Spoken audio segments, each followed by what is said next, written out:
Hey everyone, welcome back to Music Appreciation. Today we're looking at Chapter 33, Symphonie fantastique by the composer Hector Berlioz.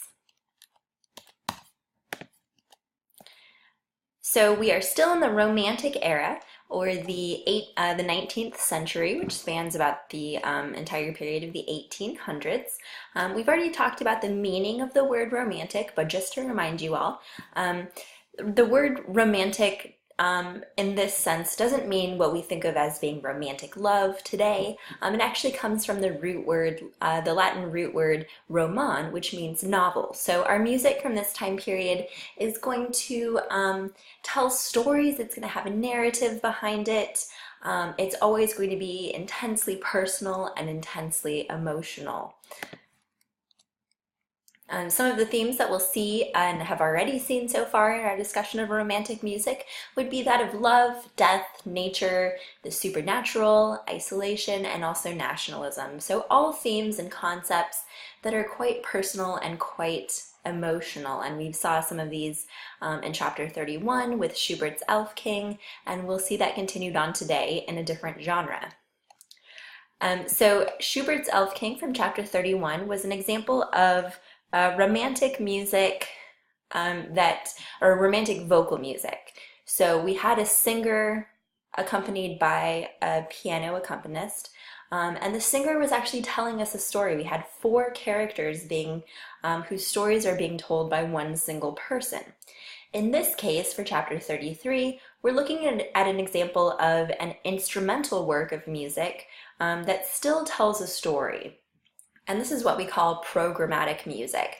So instrumental music that tells a story or has a narrative, we'll say that it has a program, so it's programmatic. So we're going to be able to follow along with the plot line, and it should evoke images in your head as the listener. So this is what we would contrast to absolute music, which is instrumental music that does not tell a story. So think back to Mozart's Symphony No. 40. It's beautiful and exciting, but there's not actually any sort of story that he's explicitly telling us as the listener. So programmatic music reflects this romantic ideal of novelistic storytelling, and in this case, it's also a great example of a sort of personal reflection, sort of an autobiographical take. So Chapter 33's piece, Symphonie fantastique, was written by the French composer Hector Berlioz, who lived from 1803 to 1869. He grew up in Paris, and he lived a very romantic life. He himself lived a very romantic life. Even in this portrait of him, he looks very kind of moody and solemn. And so his kind of story was that he grew up in Paris. His parents forced him to go to medical school.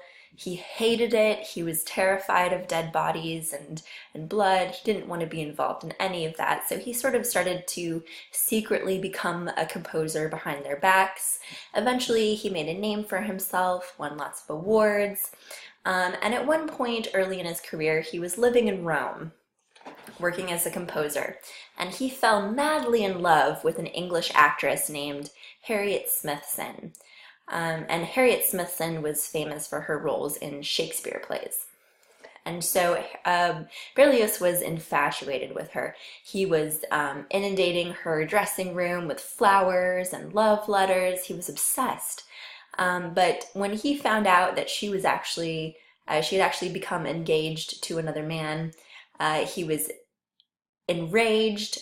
He took a carriage all the way from Rome, Italy to Paris, France. He was armed with pistols and vials of poison, and he went out there intent on killing her and then himself.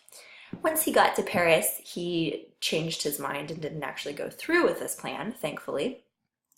But he took this really dramatic, extreme moment in his life, to put it kindly, and turned this into the work that we're looking at today, which is Symphonie fantastique. So Symphonie fantastique is the French word that is a French term that translates roughly to fantastical symphony or fantastic symphony, composed in the year 1830. And this is a great example of a romantic programmatic symphony. So the plot occurs over the course of 5 movements. Each of them has a different title, programmatic title that go along with it. But basically the plot is that we have a lovesick artist who we can assume is Berlioz himself, who is madly in love with a beautiful woman, but she does not return his affections, and so he's devastated. He takes a massive overdose of opium, and then falls into a sleep where he hallucinates murdering this woman he loves, which he calls the beloved. We don't actually get her name, but he calls her the beloved. He hallucinates that he murders his beloved, and then that he has been executed for the crime by having his head chopped off in a guillotine, and then he is dragged down to hell, where he is then tortured and mocked by witches and goblins. So it's a very dark, dramatic plot line here. You can see traces of Berlioz's own story within this, although this is obviously quite exaggerated.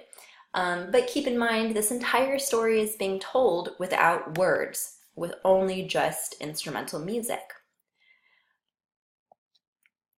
So how does he do this? How does he tell this story? Well, one thing that he does that's quite helpful is that he actually writes out program notes, that he actually writes out the story in several pages. And this was printed out and given to audience members at the premiere of this symphony. So they were able to follow along movement by movement, listening to the story, and then the music sort of conveys these emotions. So I've included in the next few slides here short excerpts from these program notes written by Berlioz himself, so that we can get an idea of the plot line of this symphony. So the first movement he titles Passions, and this is the opening where we see this lovesick artist just, feeling bad for himself and his unrequited love. So it reads, "The main character, our lovesick artist, remembers the weariness of soul, the indefinable yearning he knew before meeting his beloved. Then the volcanic love with which she at once inspired him causes delirious suffering. This melodic image haunts him endlessly, like a fixed idea, constantly recurring." And Berlioz was French, remember, so this is an English translation, but the French term for fixed idea is idée fixe, fixed idea. And so Berlioz does a really cool thing here where he has now connected a melodic fragment, a small melody, to a particular character in this work, to the beloved, this woman that he loves. So now each time that we hear this idée fixe, we know that that is the beloved showing up once more. So on the next slide here, I've laid out the notation for this idée fixe. It's got kind of 2 different phrases to it. And so we've first been introduced to it here in movement 1, but we'll hear it continuously throughout. So I'll play this for you.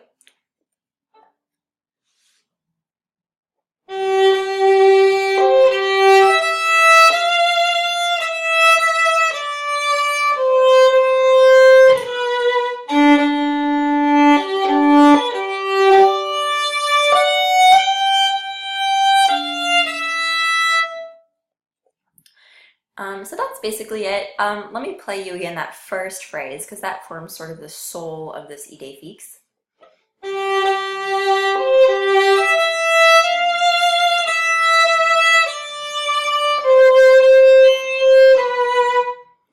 So that's the melody that we're going to look out for, that will always return with this particular character.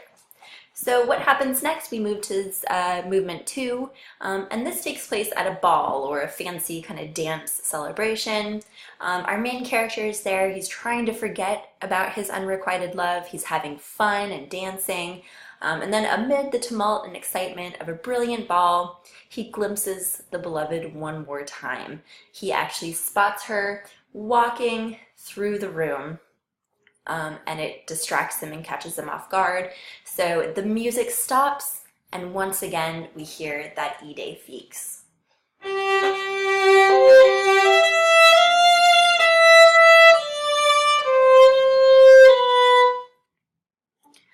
All right.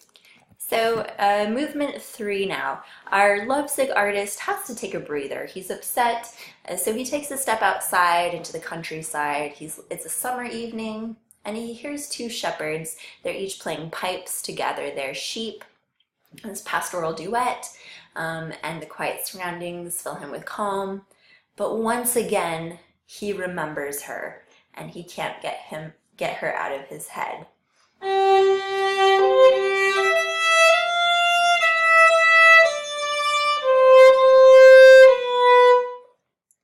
His heart contracts and pain fills his soul. So this moves us to movement 4, and this is the movement that is covered in chapter 33, not the entire symphony, but this particular movement. And this is where things take a dramatic turn. So convinced that his love is unrequited, desperate, he takes a dose of opium and plunges into a deep sleep. He dreams that he has killed his beloved and that he has been condemned to die, and that he is marching to his own execution. In the moment before the execution, he hears the Ide Fix reappear one last time. So here I have included a kind of a rough drawing of a contraption known as a guillotine. This was used commonly in the French Revolution to cut off people's heads. So it's quite a macabre image. But this is how his execution takes place. So as he's being led up to the scaffold to this contraption, as he's placed his head here in this hole, one last time he hears that Ide Fix reappear, but this time it's cut off at the very last moment.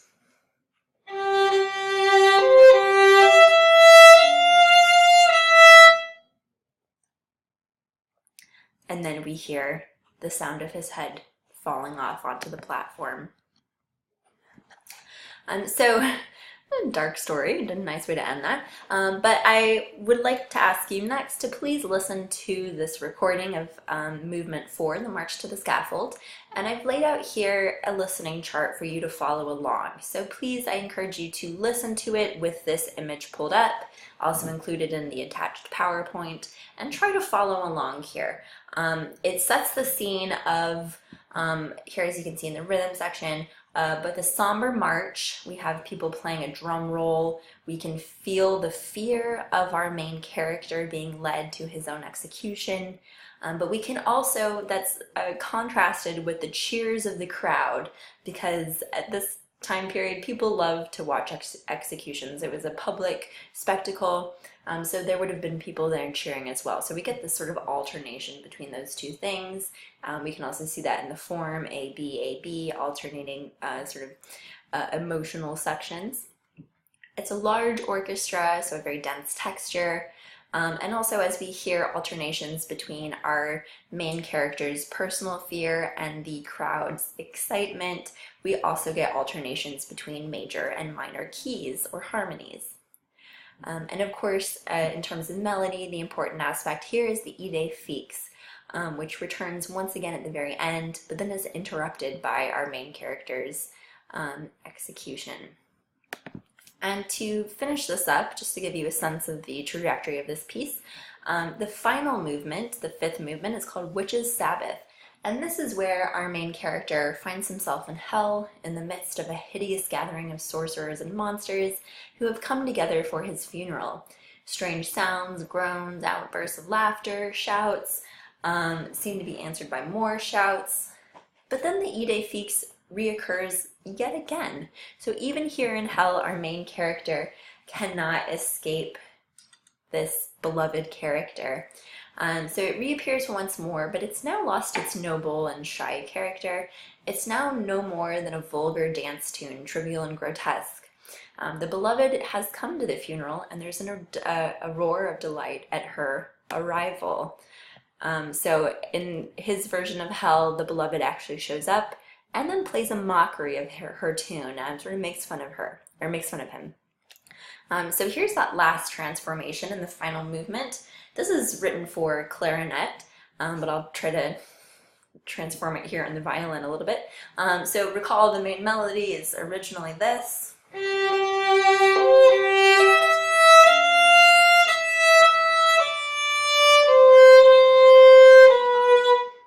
and now it's been distorted into this.